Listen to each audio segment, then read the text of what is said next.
518027. Three-way calls or call waiting is not allowed and may automatically disconnect this call. Did you know the person calling you now has voicemail? You can leave a message for this party by calling 520-448-3426. You will need to know the inmate's 9-digit phone ID. Thank you for using GTL. What's good with YouTube? You already know Big Rocco with a convict's perspective, man. When you already know what time is coming directly from the county jail, smashing, dashing, sliding on through with a whole lot of energy, man. So please hit the like, subscribe, comment, do all those things to help support this channel, and hit that bell notification for future fire content. So, man, I figured we'd get back into some of the old historical, topics, man, and profiles and stuff. And I figured we'd talk about Gerald Cuete Ruebalcaba, right? A.K.A. The Gun, Cuete, A.K.A. Jerry. It's one of the most shrewdest, and I'm going to say tactical leaders, I think, in NF history. You know, a lot of people are real quick to make haste judgment on him, right? Based upon the interviews that they've seen on Gangland that actually, A.K.A. Casper did, right? Portraying him as some basic tyrant and whatnot. As well as the whole issue that happened between him and Tex and Corley, which ended in the result of MC being killed out there in Monterey County back in the 90s, right? But I'm going to tell you like this. I think that Cuete's influence over the internet and North Indian politics to this day, you see the impact that it has. You know, his hands are all over it. I think he was one of the most intelligent, right, leaders that the organization ever had. You know, a lot of stuff that happened in Operation Black Widow, pre-Operation Black Widow and post-Black Widow was a result of his actions, his foresight. And so a lot of people are quick to jump on the bandwagon that have never, ever functioned with a regiment, never, ever been around in the carnage, or they've been on low-ranking carnage, and they don't understand the intelligence of this man. I mean, this dude could have potentially been like ran a CEO of a Fortune 500 company. That's how smart this individual was, right? And people don't realize that when it comes to people who were influential members within the organization, you got to think back to Chavo from Bakersfield, man, or Bravo from Santa Bluta, right? Or Death Row Joe, or Black Bob. And then you also got to put Cuete in that mix, man, because the things that he did, and we're going to talk about that when we discuss his profile. You know, he was very deceptive, he was very tactical, he was very influential, and he was very intelligent. All the things that you need to be part of a prison organization or organized crime. Those are all the qualities that you need. Those are all the ingredients to be successful, to campaign and politics and rise to the ranks. And you don't have to be a beast. You don't have to be none of that. He was the opposite of a lot of that kind of stuff, as we're going to discuss when we do a little profile. Now, as a lot of people know, he's originally from Tuba County, Visalia, that area, right? And, like I said before, Operation Black Widow exposed a lot. I've seen people say Cuete this and Cuete that, but the man had foresight like no other. Now, Cuete originally got his life sentence back around 1978, 79. Him and another carnal, rest in peace, Pontiac from Modesto, caught a body. You know what I mean? And that's what he was doing life in the state for at that time, was basically to kill the snakes that rolled up to Susanville. And I believe it happened around 1979. Now, at that time, a lot of them got transferred to San Quentin. Okay, and that's when you had the two factions at that time that were kind of born at the time. You had the old leadership of Babu, right? At that time, Death Row Joe had already kind of flipped and was working with the feds, and then you had Black Bob. Cuete ended up aligning himself with the Black Bob faction, okay? And as brilliant of a mind as Cuete later on, having, right, later on in the history, he had done some questionable stuff along those years, man, that would make you question, man, how did he become such an influential and powerful leader? He was sent to actually move on a dude named Dodo from Modesto, right? And from my understanding from the eyewitness that I talked to that was there, Dodo was chasing Cuete around the fucking yard when Cuete was supposed to hit him, right? And when Cuete was questioned what happened with the incident, the 115 alleged that Cuete had got and Dodo had got had all of a sudden disappeared. Cuete said that he didn't have it or never got written up. So there was always question marks about that, about Cuete, whether he had that killer instinct. Okay? Now, another incident that had happened with Cuete, right? Okay, well, back in the days, he ended up in Tehachapi. Okay, he had issues with an individual named Chino from Stockton. Okay, Chino has been around since the 60s. Okay, he never became a carnal, but he had he had some relationships with a lot of carnals. In fact, when Fig and Hobo ended up killing the first AD that the NFL actually ever killed, it was actually Chino, who was a porter at that time, who got the pieces there for Fig and Hobo to commit that hit back in December of 1972. So he had a long relationship, you know what I'm saying, with the NF. Now, in Tehachapi, Chino had an issue with fucking Cuete. He ended up stabbing Cuete in the neck. So there's always been, you know, a lot of talk, a lot of jokes about Cuete, about, you know, does he have that instinct in him? You know what I mean? The incident with Toto, the incident with fucking Chino, and, you know, people, you know, some of the carnales that had rank and file at the time, you know, that I talked to personally, used to laugh about it. Like, you know, like, how the hell did you let that dude fucking just stab you in the fucking neck? But around the 90s, he had regained himself, right? And around that time, he was the RSD of the facility. And he was one of the main ones that was tasked with the whole investigation when there was two carnales that were going at it, both Big Smiley from Salinas and Pantera, right? And basically what it came down to after the investigation was over, Cuete tried to save Pantera, okay? But they kept on refusing to acknowledge and back down, and there was a deep facility dilemmas where you had two carnales that were fighting over position. They were basically going to war with each other. This is when Brown Bob, Cafe got involved, and it was a whole big mess, right? And the deep facility dilemmas is one of those things that after it was over, it was never supposed to be talked about. Cuete was the one that pretty much put both Pantera and Big Spotty up for vote to be expelled from the organization, and it went through. And what an expulsion is that's basically when your fucking death sentence has been passed. Okay, now, at that time, he came up with different slogans. Like I said, he came up with the Cinco Nueve, the 5-9, which was the location up there on Sea Facility where all the carnales were at the time. This was starting to be branded as headquarters. This was Cuete that created that at that time, right? Basically, if you were C, or if you were an undercover C, or if you were a high-ranking bull that had rank, if you were to touch down and you were in communication with anybody up there, right, whether it was Cuete, Corning, any of these individuals that were over there on the sea facility, you were basically going to acknowledge that you were under Cinco Nueve. That was basically a code that he had established, and therefore you knew which seas that you were in line with, because this was the aftermath of all the stuff that had happened with the deep facility dilemmas, where there were still certain personalities that were trying to still push a line, and you also at that time you had the North Sarasa that was trying to push a line to break away from the NF. Now, Cuete, believe it or not, he drafted the 497 salutations filter, dismantling the NR. He's the one that has his hand behind that, actually wrote that filter, which is when the North Sarasa was dismantled. And the new policy that was first enforced was, if you were previously an NR soldado, you were now a Norteño soldado. And if you were previously a Norteño, you were made a Norteño. Eventually it became Northerner and so, but for a time being, that's what the filter had read. Now, on top of that, Cuete also drafted the red on red policy, where you could not take any action towards the Northerner on the streets, or the county jail. There wasn't to be no more drive-by shootings. You couldn't set trip. You couldn't go into another neighborhood and spray paint your hood. All that was basically implemented by Cuete once again. Now, not only did Cuete do all that, he had lieutenants out there on the streets that put together the GUN when they pressed up on Sir Dino and pretty much made him do the GUN. So like I said, all this stuff, right, had started to occur in the late 90s. Cuete was behind a lot of it. And a lot of the reasons why, because he was placed in position as a reserve general at that time, based upon the fact that Pinky was fighting a case in Santa Clara County Jail, and anytime you get removed from headquarters, a captain steps up or a reserve general steps up to fill that position. Now, Cuete started trying to take over all of California. He changed a whole lot of how things were being ran and done, and those were, like I said, everything that's being done today is based upon his vision. You know, before all this stuff occurred, they weren't taxing Norteños on the street to pay 25%. They weren't stepping into the rap game. There was no red on red policy. Cuete had a vision that he seen that a control mechanism, okay? If they're the ones that created the NR and all the Norteños, they're going to have to fall under the umbrella of the NF.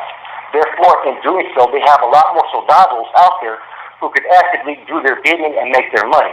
It's always been about money, okay? So Cuete is the one that basically put all that together, because before that, if you were carnal, you were stepping up to the streets. And if business was in that business, and when you were out there, You were taking care of regiment business. It wasn't no Nathaniel doing it. It wasn't no NR Soldado doing it. It was a Garnal doing it. What they had the ambition to change that, to start involving NR members, to branch out and start establishing communications with the hoods, to have GUNCs. Let's push this agenda. Let's say that we're anti-civilian, we're all this, and let's promote unity and communalismo. But in doing so, now we're going to tax these Northerners. Now they're under our fucking umbrella, going to do what we say.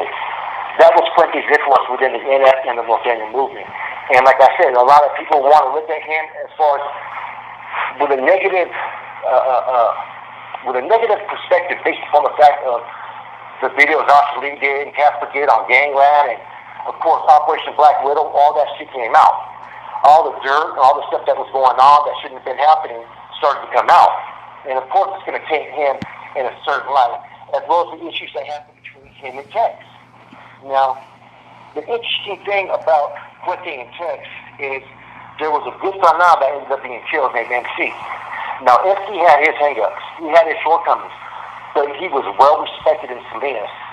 Like, he was like looked at as a forefather, like a godfather of Salinas. He was that well looked at. And he was hard on a lot of people, but he was supposed to be hard because he was a leader.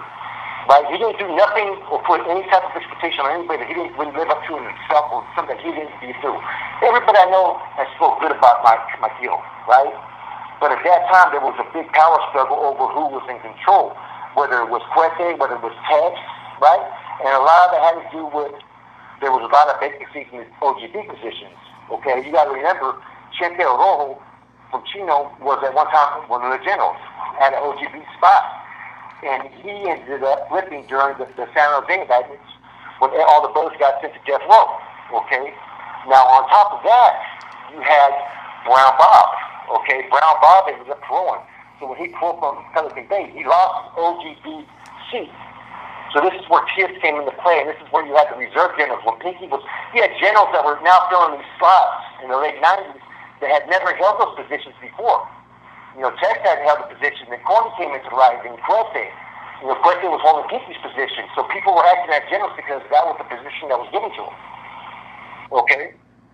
Now, in addition to that, right, there was a promise by Corny to Tex that Corny wanted to take a general position, right? He ended up being the GOP. Okay?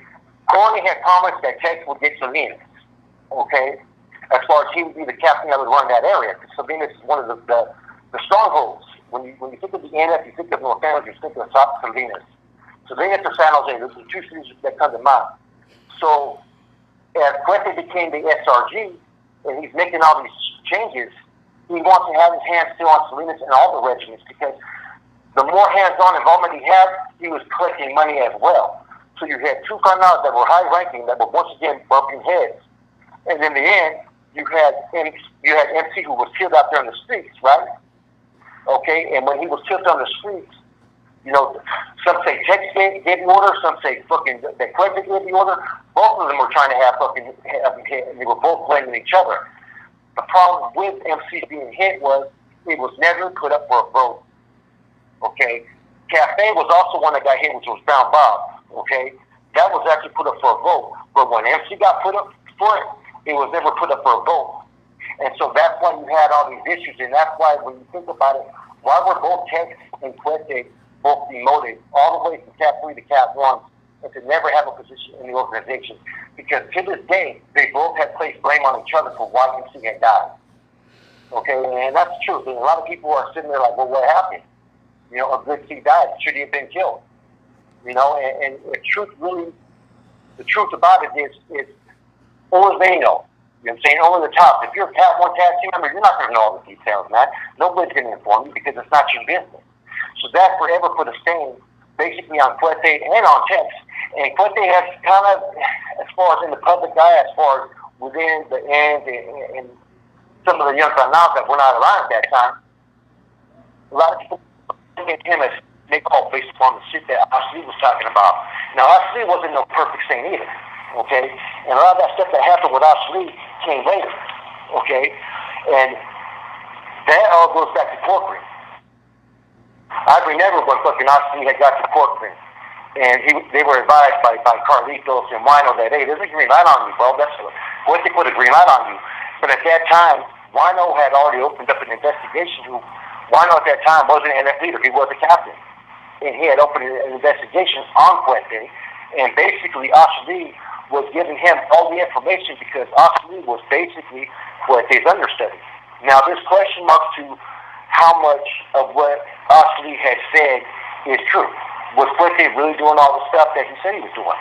I mean, you had stuff going on where Cuete was ordering, allegedly, this is all allegations, that he allegedly had gave fucking Ashley the group about this to go whack the DA. After they whacked the DA, Ashley was actually told to take out Happy.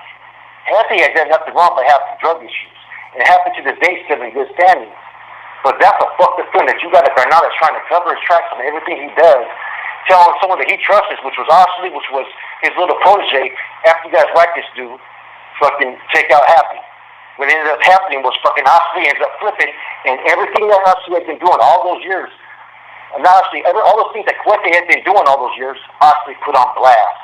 From the communications in Idaho, from the misappropriation of funds to money that wasn't being reported. All that shit came out with fucking Ashley. And not only Ashley, right? It also came through with Juanito from Los Banos. Both his high-ranking lieutenants flipped. And that had a lot to do with Operation Black Widow. And it had to do with the way he was maneuvering. When he's ordering Juanito to take out Cafe, and then Juanito doesn't do it, next thing you know, Chuco and then get busted for it, right? Juanito knew he was next on the list because they had demoted Juanito from holding any rank out there in the streets. And you had Spider Fabella, you had Happy that were out there that were doing the bidding. That's why Juanito was the first to flip before even Ashley. But Ashley was also another one that had it coming as well. So all this shit that Cuete had created, right, was falling apart. And like I said, he had established a lot, man. You can't take that from Cuete. You know what I'm saying? Cuete put people like Skip and all these other dudes. He's the one that a lot of the younger rising captains at that time, he put them in position with Cuete. Because Cuete, in a lot of senses, he gets a lot of acknowledgement for being a brilliant mind, but he was more quiet. Cuete was playing chess. He was making some serious moves. And he wanted to take over all California. He wanted everything to go basically to him. And he was making decisions based on the fact that everything benefited him. That's how he got in the conflict with Tex. That was all over territory. And you're looking at all this stuff go on from a political standpoint, and if you're young in the game, what can you do? There ain't shit you can do because you're always taught to acknowledge and respect the authority in charge. And so here you go once again, the facility dilemmas, right? Now you got the issue with Cuete and Tex going at it, and Operation Black Widow. All this stuff is the same thing. It's all about money and power. People don't want to be in those positions. Okay? Now, the final thing, as we already know, that Cuete had did after all these years of service, right? Many people felt that Cuete should have been doomed. He should have been expelled from the organization. Like I said, there's a lot of what-ifs and who, whatnot, and a lot of things got swept under the rug, and everybody's supposed to be quiet about it. But in 2021, I believe it was, he had kids, right? Him and Tiz were selling down, and Tiz passed away. We already know Tiz passed away now, but he ended up hitting Tiz, right? So after all the fucked up shit that Cuete had done, you look to the MC situation, you look to the Brown Bob situation, right? He was one of the ones that was really pushing an agenda at that time.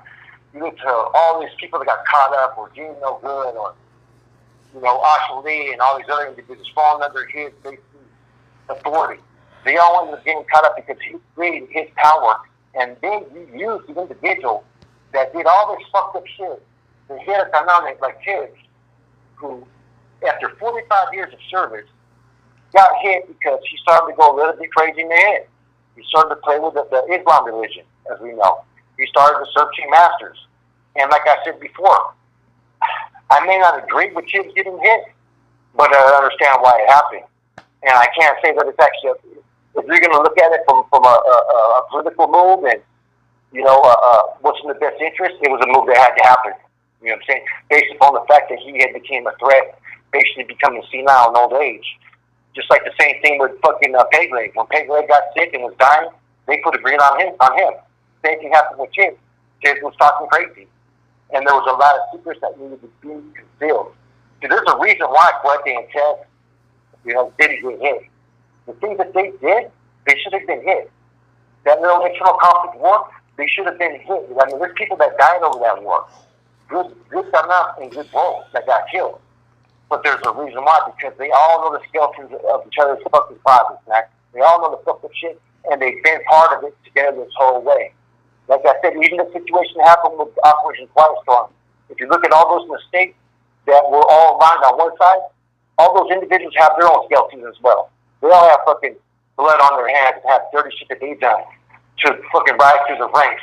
And it's just a corrupt ball game, man. And pretty much, like I said, though, when you come to people who have had an impact, look at the things that he did, the red on red policy, the GUNCD, the dismantling of the NR. He's not the only one that was involved in those things, but he was one of the main ones at the forefront to put all that out there, you know, to have MC hit, to have cafe hit, right? All that stuff was Cuete's action. Cuete got in a position of power that he always wanted his whole life. And as soon as he got there, right? Man, did he really want to be looked at as a fucking godfather? Did he really want to look at as the main one? He did every move that he made was to make himself look good and to cover his ass and to rise to the ranks. Like I said, you got to respect it. It is what it is.